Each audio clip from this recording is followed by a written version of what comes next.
اعوذ باللہ السمیع العلیم من الشیطان الرجیم بسم اللہ الرحمن الرحیم وبہ نستعین انہ خیر ناصر و معین وصلی اللہ علی سیدنا محمد وآلہ الطیبین الطاہرین اللہم صلی علی محمد وآل محمد۔ عزیزان گرامی، سامعین محترم، کاروان عطرت، السلام علیکم ورحمۃ اللہ وبرکاتہ۔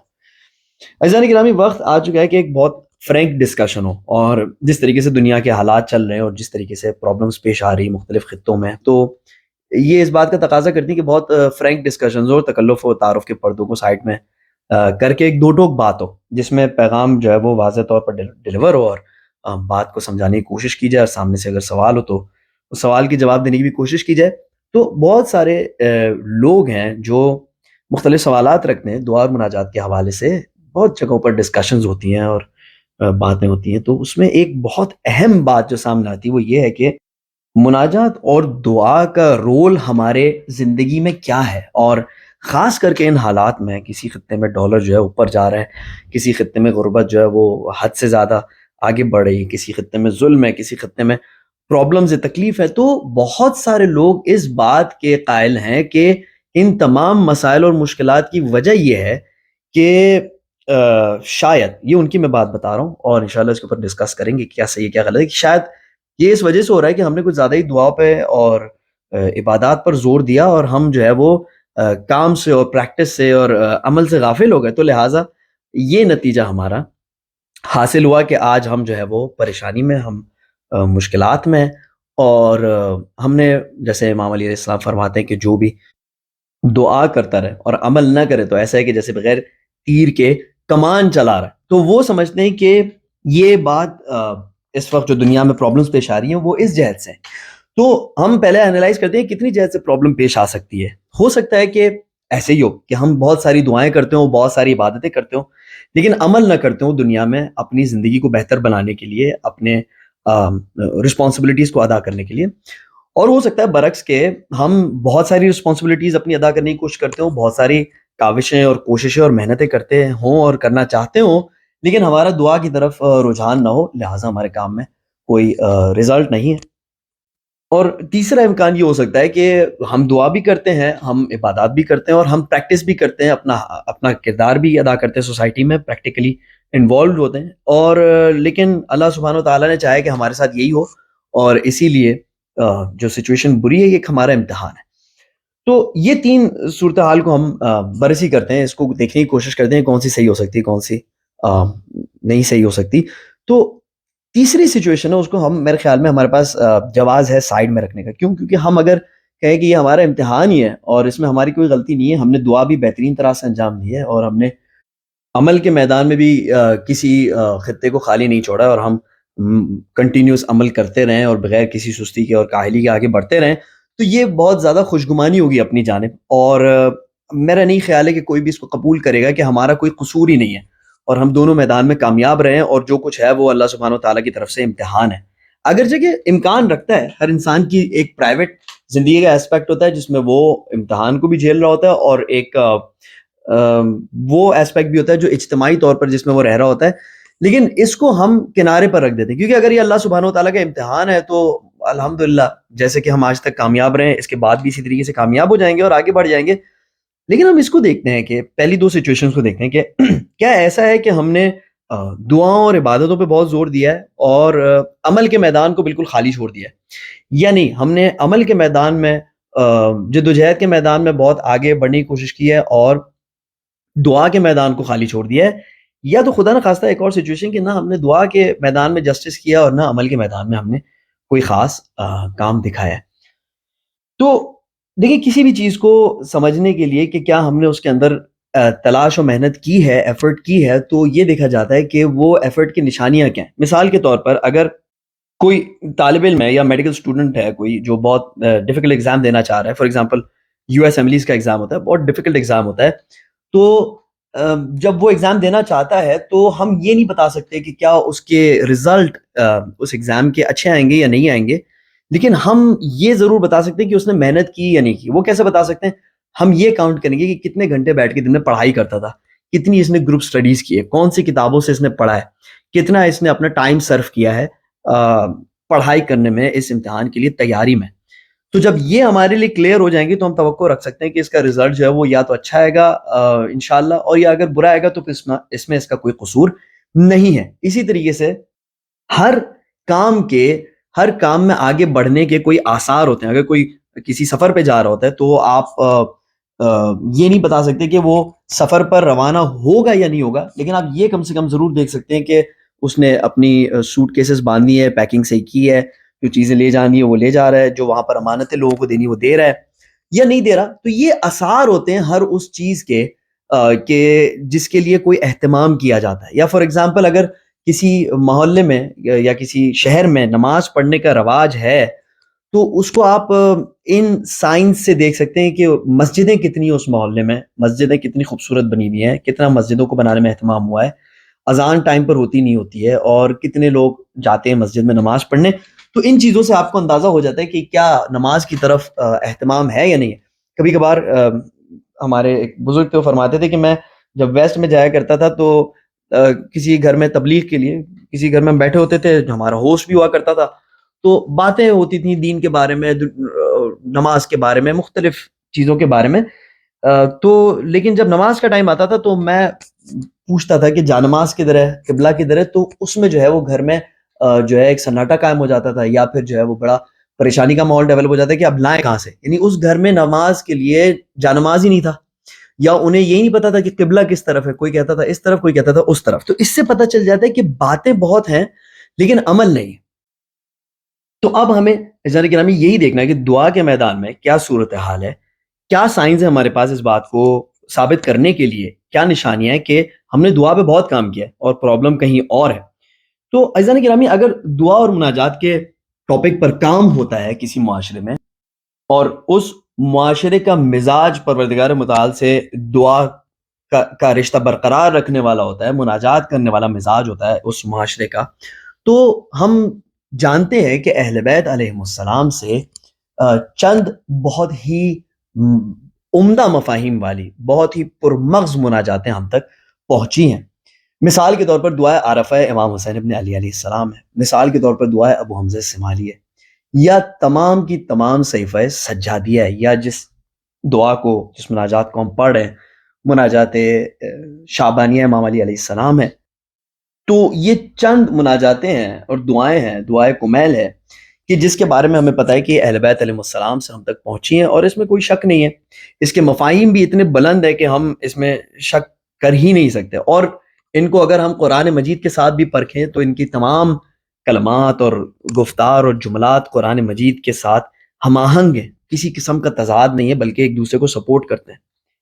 تو ہر لحاظ سے ہمارے لیے ثابت ہو جاتا ہے کہ اہل بیت علیہ السلام کی طرف سے ہمارے لیے تحفہ ہے۔ عزیزان گرامی اگر ہمارا مناجاتی مزاج ہوتا، اگر ہمارا دعائی مزاج ہوتا، تو اس کی ایک نشانی یہ ہونی چاہیے تھی کہ کم سے کم ہر ان میں سے ایک مناجات پر ہمارے پاس 5 سے 6 کتابیں موجود ہوتی جو مختلف علماء نے لکھی ہوتی، یعنی اگر اس موضوع کی طرف ہمارے توجہ ہوتی، اگر ہمارا اہتمام ہوتا، تو واضح بات ہے کہ جس طریقے سے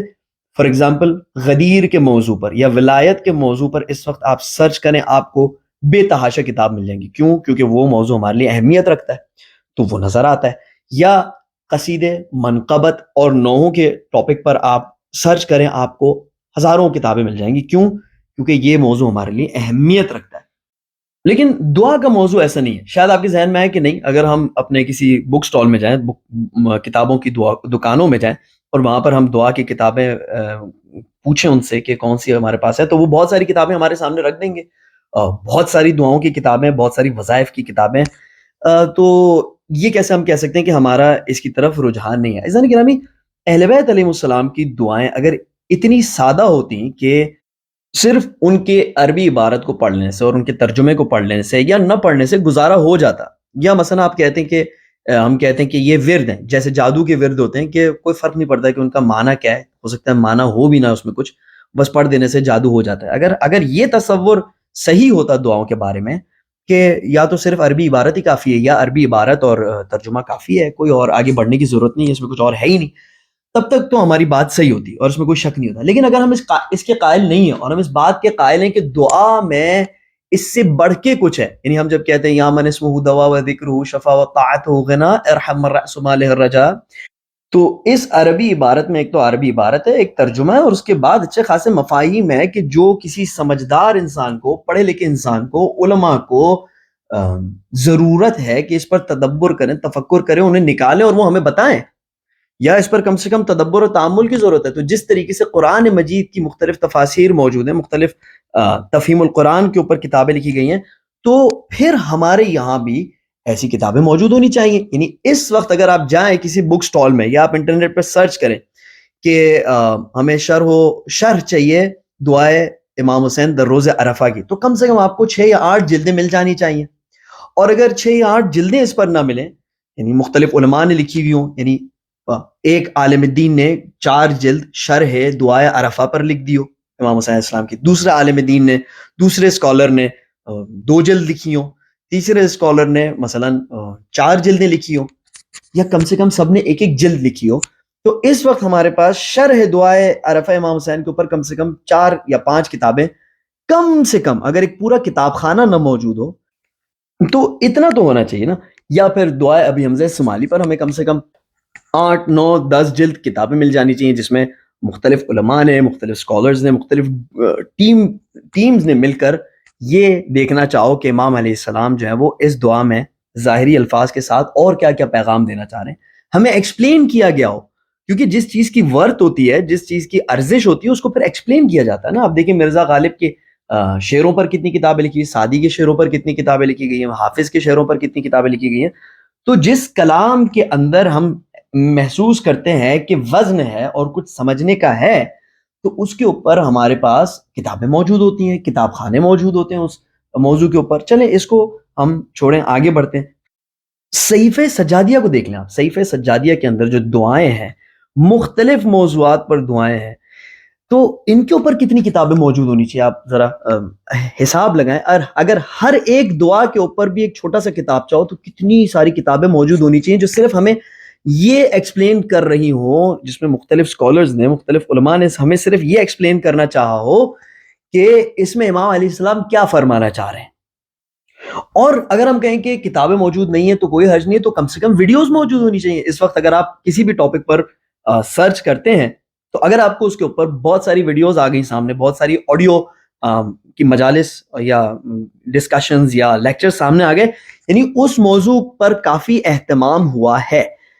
تو اسی طریقے سے اگر ہم دعا کے موضوع کے حوالے سے بہت اہتمام کرتے ہیں اور ہم بہت ارزش قائل ہیں دعا اور مناجات کے لیے، تو اس وقت اگر ہم سرچ کریں انٹرنیٹ پر کہ شرح ہے دعائے عرفہ امام حسین مثال کے طور پر، تو چند علماء اور ذاکرین کی جو ہے ویڈیوز آ جانی چاہیے کہ جس میں انہوں نے بیٹھ کر صرف اور صرف بیان فرمایا کہ امام حسین علیہ السلام جو ہے وہ کیا بیان کر رہے ہیں، کیا ہے اس میں، کیا نہیں ہے. اور اسی طرح دوسری دعاؤں کے حوالے سے ہونا چاہیے. تو اگر یہ ثابت ہو گیا اور یہ بات سامنے آ گئی، اگر یہ آپ کی مختصر تحقیق جو ہے وہ کامیاب ہو گئی، تو پھر تو اس میں کوئی شک نہیں کہ ہم نے اہل بیت علیہ السلام کے دعاؤں کی طرف ایک خاص اہتمام کیا ہے، اور ہمارا دعاؤں سے بھی بہت مضبوط رشتہ ہے، اس میں کوئی شک نہیں ہے. مناجاتوں کے حوالے سے بھی ہمارا بہت مضبوط اس کے ساتھ رشتہ ہے، اور ہم اس پر باقاعدہ ایمان رکھتے ہیں، اور اہل بیت علیہ السلام کے کلام کو ہم نے بہت زیادہ امپورٹنس دی ہے. لیکن اگر اس کا برعکس ثابت ہوا، اور اگر ہمیں نہ ان موضوعات پر مٹھی بھر کتابیں ملی، اور نہ ان موضوعات پر ہمیں مٹھی بھر لیکچرز اور آڈیوز اور ویڈیوز ملے، اور ہمیں محسوس ہوا کہ اس پر کوئی کام ہی نہیں ہوا ہے، تو یہ کس چیز کی نشانی ہے؟ دیکھیں انسان جو ہے نا، بل الانسان علی نفسہ بصیرہ، اللہ سبحانہ وتعالیٰ قرآن مجید میں صاف شفاف الفاظ میں فرماتا ہے کہ انسان اپنے نفس پر پوری طرح آگاہ ہے. وَلَوْ أَلْقَى مَعَاذِيرًا، اگرچہ کہ وہ اپنے بہانے بھی تلاش کر لیتا ہے، تو ٹھیک ہے بہانے ہم تلاش کر سکتے ہیں، اس میں کوئی حرج نہیں ہے. یعنی دیکھیں جو اصل حساب رسی ہونی ہے نا، وہ اسی لیے قیامت کے دن ہونی ہے جہاں پر کوئی انسان بہانہ نہیں لا سکے گا. امام حسین علیہ السلام فرماتے ہیں دعا عرفہ میں کہ اگر بہانہ لانا چاہوں بھی تو کیسے بہانہ لاؤں، میرے تو ہاتھ پیر اس بات کی گواہی دیں گے کہ میں نے دنیا میں کیا کیا. تو یہاں پر ہم بہانے لے آئیں، ہم مختلف چیزوں کو اپنے ذہن میں تصور کر لیں، ہم کہیں کہ ہاں ضرور یہ کوئی اور بات ہوگی، یہ بات جو ہے وہ اس طریقے سے نہیں ہوگی. حقیقت کو چیک کرنے کے لیے اللہ سبحانہ وتعالیٰ نے بہت سمپل سسٹم کا انتظام کیا ہے، اور میں نے آپ کی خدمت میں ایک راستہ پیش کیا ہے، اور آپ وہ جا کے دیکھ سکتے ہیں. اور اگر آج بھی ہم کوئی بہانہ لے آئے، اگر واقعاً کوئی ایسا جواب ہو کہ جو دیا جا سکے کہ ہاں یعنی اگر یہ چیزیں ہمیں نہیں ملتی ہیں، اگر ہمیں شرح و تفسیر کی کتابیں نہیں ملتی ہیں، دعاؤں کی شرح و تفسیر کی کتابیں نہیں ملتی ہیں، یا آڈیوز نہیں ملتی ہیں ان موضوعات پر، تو یہ اس کا کوئی مطلب نہیں کہ ہم اہتمام نہیں کرتے. نہیں، ہم اہتمام کرتے ہیں، اور ہمارے اہتمام کرنے کی نشانی کچھ اور ہے. یا تو پھر ہم قبول کریں کہ دعا اور مناجات کی طرف ہمارا جو رجحان اور اہتمام ہے وہ ایک تصور کی حد تک ہے. کڑوی بات ہے، لیکن یہ ٹائم ہے کڑوی بات سننے کا. آپ دیکھیں ہمارا معاشرہ کتنا کڑوا ہو چکا ہے، یا آپ دیکھیں ہمارے اطراف میں ریالٹیز کتنی واضح طور پر سامنے آ رہی ہیں ہمارے. دیکھیں جب سے کووڈ سٹارٹ ہوا ہے اس کے بعد مختلف بلائیں معاشرے پر آتے جا رہی ہیں. کب تک ہم تکلف اور احتیاط کے لفافے میں باتوں کو رکھ کر آپ کی خدمت میں پیش کریں؟ کب تک ہم یہ تصوراتی زندگی میں ٹائم گزاریں کہ جو اہل بیت علیہ السلام نے ہمیں تحفے دیے اور جو دعائیں ہم تک پہنچائی، اس کا ہم نے حق ادا کیا پوری طریقے سے، اس کا ہم نے پورا اہتمام کیا. ہمارے یہاں پڑھی جاتی ہیں، سارا سال ان پر توجہ ہوتا ہے، مجالس کے سلسلے ہوتے ہیں ان دعاؤں کے موضوعات پر. لیکن کیا کریں کہ یہ ہمارا امتحان ہے یا نہیں، ہم عمل میں سستی کرتے ہیں. عزیزان گرامی، قیامت کے دن حضور اکرم صلی اللہ علیہ وآلہ وسلم ہم سے شکایت کریں گے. رحمت للعالمین جنہیں ہم کہتے ہیں، جنہوں نے تمام دنیا کے لیے رحمت کا پیغام دیا، اور اللہ سبحانہ وتعالی کے رحمت کا سایہ بن کر وہ دنیا پر چھائے، وہ قیامت کے دن شکایت کریں گے. عزیزان گرامی، قیامت کا وہ دن ہے کہ جب کوئی ہمارے پرسان حال نہیں ہوگا، تو وہاں پر حضور اکرم ہم سے شکایت کریں گے. اچھا سوال، اگر حضور اکرم نے شکایت کیا تو کیا شہزادی کونین ہم سے شکایت نہیں کریں گی؟ اچھا شکایت کس بات کی ہوئی؟ قرآن مجید کھولیں، سورہ فرقان کھولیں، آیت نمبر 30 کو مطالعہ کریں، اس پر تدبر اور تفکر کریں. ہم تھوڑا ہٹ کر ایک مختلف انداز سے آپ کی خدمت میں اس گفتگو کو پیش کرتے ہیں. ہم تمام چیزیں آپ کے سامنے کھول کے رکھ نہیں دیتے تاکہ سوچنے کے لیے کوئی بات بچے ہی نہ. لیکن اگر آپ چاہتے ہیں کہ سنجیدگی سے اس موضوع پر سوچیں، اگر آپ واقعاً تفکر کے میدان میں آگے بڑھنا چاہتے ہیں، تو 5-10 منٹ نکال کر اس آیت کو پڑھ لیں اور اس کے اوپر غور و فکر کریں، اور دیکھیں کیا آپ کے لیے نتیجہ حاصل ہوتا ہے. تو عزیزان گرامی، یہ بات کہہ دینا بہت آسان ہے کہ ہمارے معاشرے میں تو مسئلہ یہ ہے کہ ہم دعاؤں کی وجہ سے، ہم مناجاتوں کی وجہ سے، ہم وظائف کی وجہ سے جو ہے وہ عمل نہیں کر پاتے اور عمل کے میدان میں پیچھے رہ جاتے ہیں. یہ بات کہہ دینا بہت آسان ہے، لیکن اگر حقیقت کو ہم اس خیر خواہانہ نظر سے دیکھیں کہ جس نظر سے ہم اصلاح کرنا چاہ رہے ہوں، تو ہمیں نظر آتا ہے کہ حتی دعا اور مناجات کے ٹاپک پر بھی ہمارے پاس کسی قسم کے ایفرٹ کی نشانی نہیں ہے، کسی قسم کی محنت کی نشانی نہیں ہے. ہم نے آپ سے عرض کیا کتابیں ہوتی ہیں کسی موضوع کے اہمیت کو اجاگر کرنے والی، آڈیوز ہوتی ہیں، ویڈیوز ہوتی ہیں. اس سے پتہ چلتا ہے کہ ایک قوم ایک موضوع کی جانب کتنا اہتمام کرتی ہے. اور اگر مل جائے تو بہت اچھا، اللہ کرے کہ یہ بات غلط ثابت ہو جو میں نے آپ کی خدمت میں عرض کی، اور حقیقت اس کے بالکل برعکس ہو. اگر ایسا ہوگا تو میں صرف غلط ثابت ہوں گا اور باقی باتیں جو ہیں وہ الحمدللہ سب صحیح ہوں گی. لیکن اگر ایسا نہ ہوا تو میرا صحیح ثابت ہونا یا غلط ثابت ہونا، اس کا کوئی فائدہ نہیں ہے. فائدہ تب ہوگا جب ہم صدق دل سے اپنے عقیدے، اپنے افکار اور اپنے اعمال میں یکجہتی لائیں گے. یعنی جب ہم کہتے ہیں کہ ہم اہل بیت علیہ السلام کو ماننے والے ہیں، تو ہمارے اعمال اور ہمارے آثار میں سے بھی یہ بات نظر آ رہی ہو کہ ہم اہل بیت علیہ السلام کو مانتے ہیں اور ان کی پیروی کرنا چاہتے ہیں. اللہم اخرجنا من الظلمات الوہم، پروردگارہ ہمیں وہم و تصور و خیالات کے تاریکیوں سے باہر نکال. وَأَكْرِمْنَا بِنُورِ الْفَهْم، اور ہمیں فہم و شعور اور درک کے نور سے نواز. اللہم افتح علینا ابواب رحمتک، پروردگارہ اپنے رحمت کے دروازوں کو ہم پر کھول دے. وانشر علینا خزائن علومک، اور ہم پر اپنے علوم کے خزانوں کی بارش برسا. اللہم صلی علی محمد وآل محمد. ایسا گرامی اپنا خیال رکھیے گا اور اپنی دعاؤں میں یاد رکھیے گا. سبحان ربک رب العزت عما یصفون، سلام علی المرسلین، والحمد للہ رب العالمین، والسلام علیکم ورحمۃ اللہ وبرکاتہ.